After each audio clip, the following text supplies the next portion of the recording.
Okay, Naruto too sick, this one is for you. The body type is going to be 1 because he is the same if not slightly taller than Kakashi. The best option I could choose for the hair is Orochimaru, so I went with that. Eyebrows are going to be 2. This is probably my most accurate detail. Eyes are going to be 14. Kakuzu's pupils are only 1 color and they're pretty big, so I went with 12. His nose is hardly any different from any other character, so I went with 1. Now, reanimated Kakuzu has been seen smiling a lot, but the problem is going for the smile is making his jaw look small, so I thought it'd be more accurate if I went with mouth 4. In this build, the face paint is actually needed. You must get face paint 29 to get the stitches in his cheeks. His hair's not fully black, so I went with this shade of black. The skin color was pretty hard because some shots it kinda looked gray, some shots it kinda looked brown, but to even it out, I went with this color.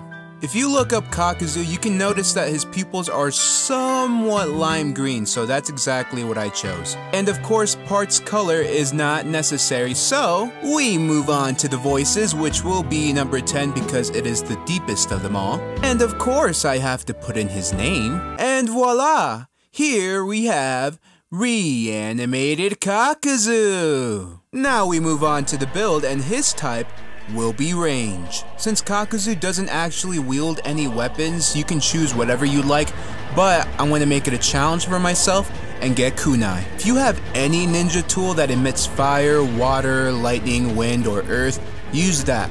But in my case, I don't have that, so I'm going with the Senbon. Now of course you have to get Itachi's reanimated cloak, and I didn't want to go without equipment, so I used old reliable Inoshika Cho. This way you'll be able to have an extra skill without the accessory being seen. So because his combat is based on ninjutsu, I made sure I used Power of Spades to boost ninjutsu damage and Clear Mind to reduce cooldown. By the way, change Inoshika Cho earrings to Unbending Will. Gotta make sure you get them ninjutsus ready to go. Now I wanted to make sure every single chakra nature is included in this build. And since Earth Style isn't included, and I know, Clay is technically a form of Earth Style, but obviously I am not counting that. I was able to include 4 out of the 5 chakra natures. Now I went with Lightning Shuriken Net because I think that most resembles False Darkness, given both jutsus blast lightning forward. Same thing with this jutsu. Wind Style Great Breach is highly similar to Wind Style Pressure Damage.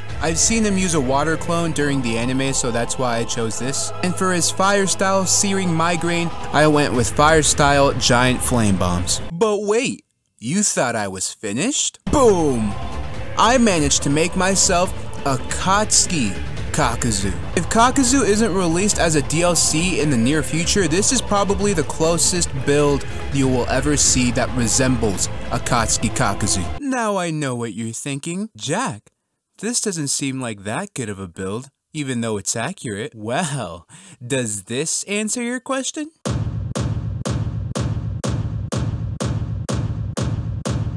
Yeah, and that was only half my attempts. And I even tried different builds to make sure that not only is it still accurate, but easier for myself. I chose a different range build, and I even went for defense, but none of it worked. But regardless, I had to stay loyal to my original build, because I knew this wasn't meant to be easy. I didn't make it to be. I wanted to make sure I got myself a win, not second, not third, a first place win. Not just for me, but for Naruto too sick.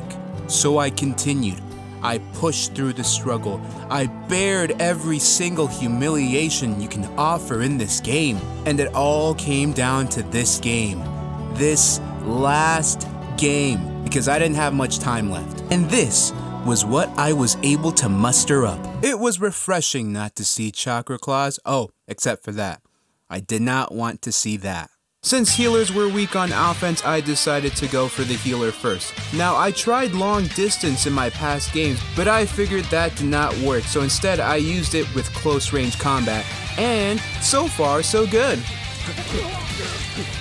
I had to go aggressive. I had no other choice. I was going through so many hours. I need the win. I have to take them down before I can give them a chance to think.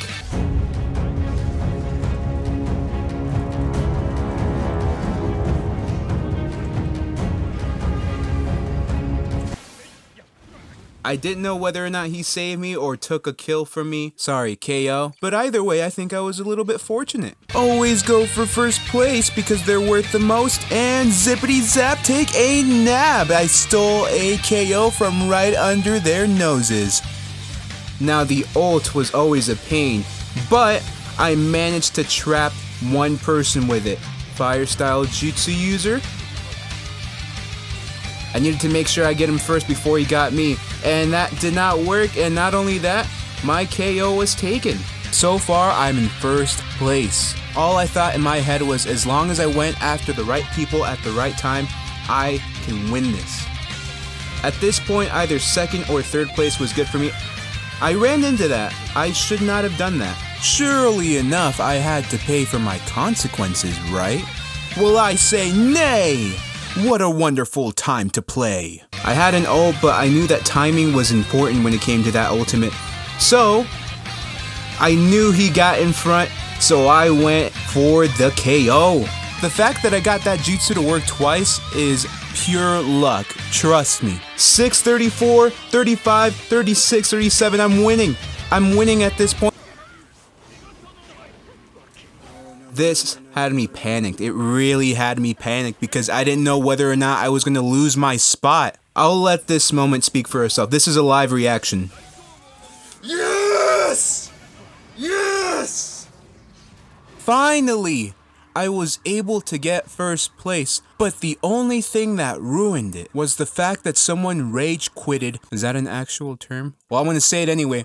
Rage quitted at the end of the match, so I couldn't see Kakuzu get the ovation from the crowd that he so deserved after, I want to say 5 hours of attempting first place. But thankfully, I got the job done. For me, and for you. Thank you guys for watching. We are nearly at 500 subscribers already. It is mind-blowing that I'm even at this point. And I can't thank you enough. I really can't. We are on the road to 1,000 subscribers. So be sure to like, comment, and of course, subscribe. Also, if you would do me the favor of ringing that bell, that would be much appreciated. But once again, thank you all for watching. This has been Jack Sever, and I will see you lovely people next time. Ta-ta and toodaloo!